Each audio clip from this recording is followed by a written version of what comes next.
啊，2000多。哦，那是买嘛？你买300米买的。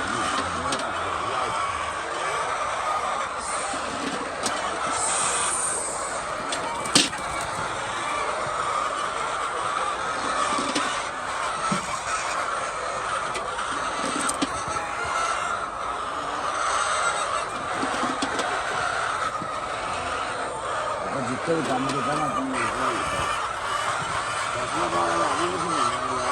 नहीं है तो मम्मा मेरा 2000 ਦੀ ਬਣੀ ਨਹੀਂ ਭਾਈ ਰੋਟੀ ਨਹੀਂ ਮਾਰੇ ਸਾਨੂੰ ਆ 2000 ਦੀ ਕਮਾਈ ਦਾ ਸੋਹਣਾ ਲੈ ਲਾ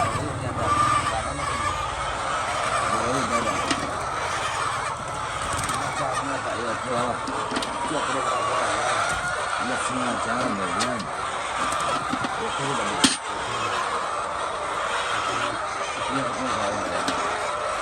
ਇਹ